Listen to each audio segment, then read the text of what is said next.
സംസ്ഥാനത്ത് ലഹരി വ്യാപനം തടയുന്നതിന് വേണ്ടി ഓപ്പറേഷൻ തണ്ടറും ഓപ്പറേഷൻ തുഫാനുമൊക്കെ സർക്കാരിൻ്റെ നേതൃത്വത്തിൽ നടപ്പിലാക്കി വരികയാണ്. പോലീസും എക്സൈസുമെല്ലാം ഇക്കാര്യത്തിൽ കർശനമായ നടപടികൾ പല മേഖലകളിലും സ്വീകരിച്ചു വരുന്നു. നിത്യേന എന്നോണം ലഹരി കേസുകൾ രജിസ്റ്റർ ചെയ്യുന്നുണ്ട്, കുറേ ആളുകളെ പിടികൂടുന്നുണ്ട്, അറസ്റ്റ് ചെയ്യുന്നുണ്ട്.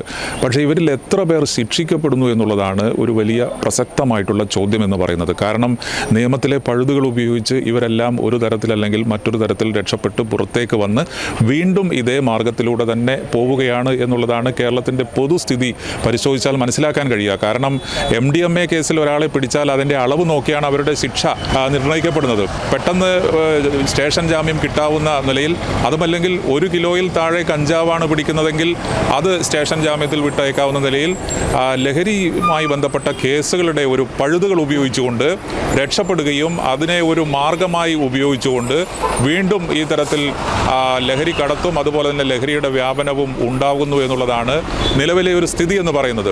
പൊതുസമൂഹത്തിൽ നിന്ന് ഉയരുന്ന ഒരു അഭിപ്രായം എന്ന് പറയുന്നത് ഇത്തരം കേസുകൾ പുതുതലമുറയെ ഉൾപ്പെടെ ആകെ നശിപ്പിക്കുന്ന ലഹരി വ്യാപനം തടയണമെങ്കിൽ ഇതിൻ്റെ ശിക്ഷാവിധികൾ കൂടുതലുണ്ടാകണം, കൂട്ടണം, വർദ്ധിപ്പിക്കണം എന്നുള്ളതാണ് പൊതുസമൂഹത്തിൽ നിന്നെല്ലാം പൊതുവെ ഉയരുന്ന ആവശ്യം.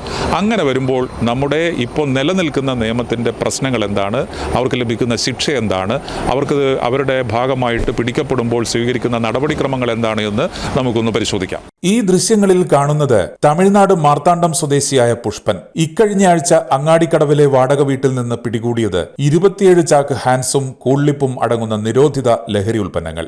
ഏതാണ്ട് 2 മാസം മുമ്പും ഇതേ പുഷ്പനെ കൂട്ടുപുഴയിൽ വെച്ച് പിടികൂടുകയും ചാക്ക് കണക്കിന് ഹാൻസ് ഉളിക്കലിലെ വാടക വീട്ടിൽ വെച്ച് കണ്ടെത്തുകയും ചെയ്തിരുന്നു. ആദ്യ കേസിന്റെ മഷി ഉണങ്ങും മുൻപ് ഇയാൾ പിന്നെയും ഇതേ ബിസിനസ്സിലേക്ക് തന്നെ ഇറങ്ങുന്നു. വീണ്ടും പിടികൂടുന്നു. പോലീസോ എക്സൈസോ സമൂഹത്തെ അറിയിക്കുന്നു. എന്തുകൊണ്ടാണിത് ആവർത്തിക്കുന്നത്?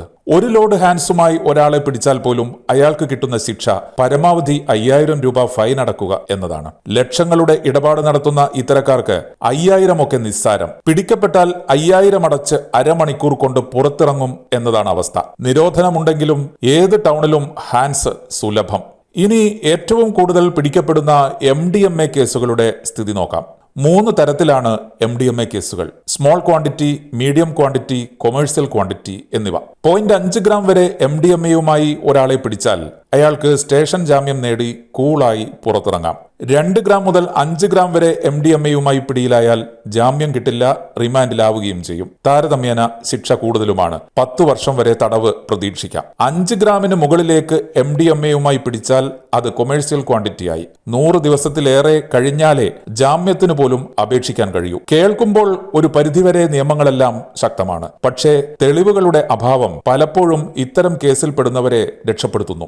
1985 narcotic drugs and psychotropic substances act അഥവാ NDPS പ്രകാരം ഒരാൾക്കെതിരെ നടപടി സ്വീകരിക്കുമ്പോൾ ചെറിയൊരു പാളിച്ച വന്നാൽ പോലും കേസ് നിൽക്കില്ല എന്നതാണ് സ്ഥിതി.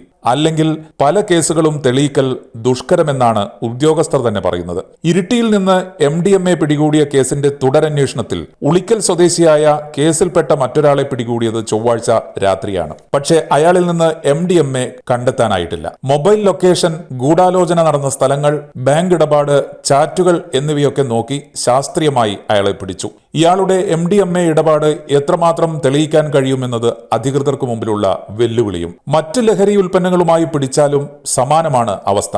ഇപ്പോൾ ഓപ്പറേഷൻ തണ്ടറും ഓപ്പറേഷൻ തൂഫാനുമൊക്കെ സജീവമാണ്. എക്സൈസും പോലീസും ഡാൻസാഫ് എന്ന സ്പെഷ്യൽ ടീമും ലഹരി വിൽപ്പനക്കാരെ ദിവസേനയൊന്നോണം പിടികൂടുന്നുണ്ട്. പ്രവർത്തനം സജീവവുമാണ്. പക്ഷേ പിടിക്കപ്പെടുന്നവരിൽ പലരും വീണ്ടും ഇതേ മാർഗത്തിലൂടെ തന്നെ പോകുന്നു എന്നതും യാഥാർത്ഥ്യമാണ്.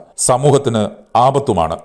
രാസലഹരി ഉൾപ്പെടെയുള്ള ലഹരി വ്യാപനത്തിനെതിരെ, ലഹരി വിൽപ്പനയ്ക്കെതിരെ, ലഹരി മാഫിയക്കെതിരെ പോലീസിൻ്റെയും എക്സൈസിൻ്റെയും നടപടികൾ പലപ്പോഴും ശക്തമാണ്. പക്ഷേ ഇങ്ങനെ പിടിക്കപ്പെടുന്നവർക്കെതിരായിട്ടുള്ള ശിക്ഷാ നടപടി ഏത് തരത്തിൽ വരുന്നു എന്നുള്ളതാണ് ഇത് എങ്ങനെ സമൂഹത്തിൽ നിന്ന് മാറ്റി ഒഴിവാക്കാൻ കഴിയും എന്നുള്ള ഒരു കാര്യം പ്രസക്തമായി വരുന്നത്. പലപ്പോഴും നിയമത്തിൻ്റെ പഴുതുകളിൽ ഉണ്ടാകുന്ന ദുർബലമായ കാര്യങ്ങളിലൂടെ കടന്നുപോയി പിടിക്കപ്പെടുന്നവരെല്ലാം വീണ്ടും പുറത്തിറങ്ങി അതേ ബിസിനസ് ചെയ്യുന്നു എന്നുള്ളതാണ് കേരളത്തിൻ്റെ പൊതുവായ ഒരു ശാപം എന്ന് പറയുന്നത്. അത് മാറാൻ നിയമനിർമ്മാണ സഭകൾ താല്പര്യമെടുക്കണം എന്നുള്ളതാണ് ഈ വിഷയം പരിശോധിക്കുമ്പോൾ ഏറ്റവും പ്രസക്തമായിട്ടുള്ള കാര്യം. ക്യാമറമാൻ ജിതിനൊപ്പം ഷിജിത്ത്, ഏജനറ്റ് ന്യൂസ്.